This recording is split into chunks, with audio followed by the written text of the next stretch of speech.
Adoptez la juste attitude à l'égard des autres. Voici l'une des règles d'or de la réussite. Gravez-la dans votre esprit pour ne pas l'oublier. La réussite repose sur l'appui des autres. La distance entre ce que vous êtes et ce que vous voulez être dépend de l'appui des autres. Considérez ceci.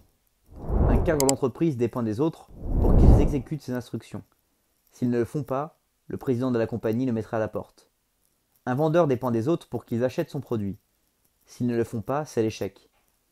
Le doyen d'université, parallèlement, dépend de ses professeurs pour qu'ils s'enseignent le programme. Un homme politique dépend de ses électeurs pour se faire élire. Un écrivain dépend de ses lecteurs. Le magnat d'une chaîne de grands magasins ne l'est devenu que parce que ses employés ont accepté son rôle de commandement et ses clients, ses techniques de mise en marché. Il y a eu, au cours de l'histoire, des époques où l'on atteignait des postes d'autorité et où l'on s'y maintenait par la force ou la menace de celle-ci. Il fallait soit collaborer avec le chef, ou risquer de perdre littéralement la tête. De nos jours, il faut qu'on vous appuie de bon cœur ou pas du tout. Alors, il est temps de poser cette question. Étant donné que j'ai besoin de l'appui des autres pour connaître la réussite, que dois-je faire pour obtenir qu'ils m'appuient et acceptent mon autorité? La réponse se résume à ceci. Adopter la juste attitude à l'égard des autres. Adoptez la juste attitude à leur égard, et alors ils vous aimeront et vous appuieront. Le présent chapitre vous fournit la réponse. Il ne se passe pas un seul jour sans que cette situation ne se présente des milliers de fois. Un groupe, un comité tient une réunion. Son objet, étudier une liste de noms en vue d'une promotion, d'un poste, de l'admission à un club, d'une distinction, chercher le nouveau président de la compagnie, le nouveau superviseur, le nouveau directeur des ventes. On présente un nom au groupe. Le président du comité demande « Que pensez-vous de celui-ci » On fait divers commentaires. À l'annonce de certains noms, on entend des remarques positives, telles que c'est un type bien, les gens l'estiment, et puis il a une bonne formation technique. Monsieur F, oh, beaucoup d'allure, est très humain, je crois qu'il irait très loin dans notre groupe. D'autres noms attirent des commentaires mitigés et négatifs. Je pense que nous devrions faire une sérieuse enquête sur lui. Il n'a pas l'air de s'entendre très bien avec les gens. Je sais bien qu'il a une bonne rééducation et une solide formation technique, mais je me demande s'il sera accepté, il n'inspire pas tellement le respect. Ce fait est d'une extrême importance. Dans 9 cas sur 10 au minimum, le facteur rayonnement personnel est le premier mentionné. Et dans un nombre extrêmement élevé de cas, ce facteur rayonnement personnel se voit donner bien plus d'importance que le facteur formation personnelle. Cela est vrai même lorsqu'il s'agit de choisir un savant pour une chaire universitaire. De par mes fonctions universitaires, j'ai très souvent eu à étudier en comité des candidatures et à des postes de professeur. À chaque nom, le comité pesait très soigneusement ces questions. Va-t-il s'adapter? Saura-t-il se faire aimer des étudiants? Va-t-il s'entendre avec ses collègues? Est-ce injuste? Contraire au principe de l'université? Pas du tout.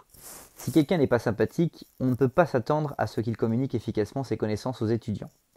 Et notez bien ceci, on ne tire personne à un poste supérieur, on l'élève. Personne n'a le temps ni la patience à notre époque de tirer qui que ce soit d'un barreau à l'autre de l'échelle professionnelle.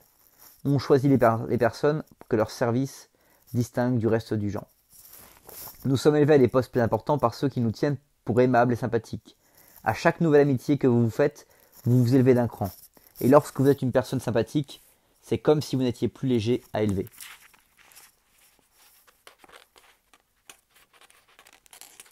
Les gens qui ont réussi suivent un programme pour aimer les gens. Et vous? Les personnes qui ont atteint le sommet ne parlent pas beaucoup de leur technique pour adopter une attitude juste devant les autres. Mais vous seriez étonné d'apprendre combien les gens importants, vraiment importants, ont un programme clair, précis et même écrit pour aider les gens. Prenons le cas du président Lyndon Johnson.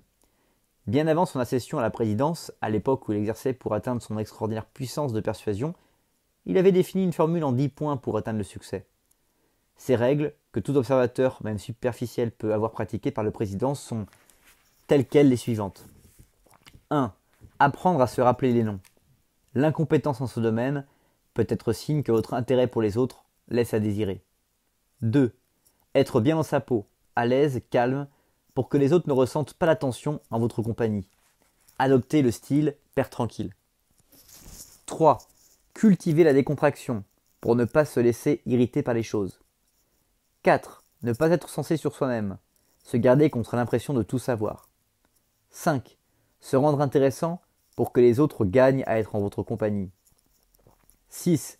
S'appliquer à arrondir les angles trop aigus de votre personnalité et même ceux dont vous êtes peut-être inconscient. 7. S'appliquer sincèrement à réduire vos mésententes présentes ou passées dans un esprit chrétien. Passer l'éponge. 8. S'appliquer à aimer les autres jusqu'à ce que ça devienne naturel. 9. Ne jamais manquer l'occasion de dire un mot de félicitation pour les réussites des autres ou d'exprimer votre sympathie dans les chagrins et les déceptions. 10. Donnez de l'énergie spirituelle aux autres. Ils vous aimeront vraiment en retour. Du fait qu'il pratique ces 10 règles si simples et d'une extraordinaire efficacité pour aimer les gens, il est plus facile de voter pour le président Johnson et de l'appuyer au Congrès. Sa pratique de ces 10 règles les rend plus faciles à élever. Relisez ces règles. Notez qu'elles ne contiennent aucune idée de vengeance, d'antagonisme, ni de mépris d'autrui. Les gens qui comptent dans l'industrie, les arts, les sciences et les politiques sont humains, chaleureux. L'amabilité est leur spécialité.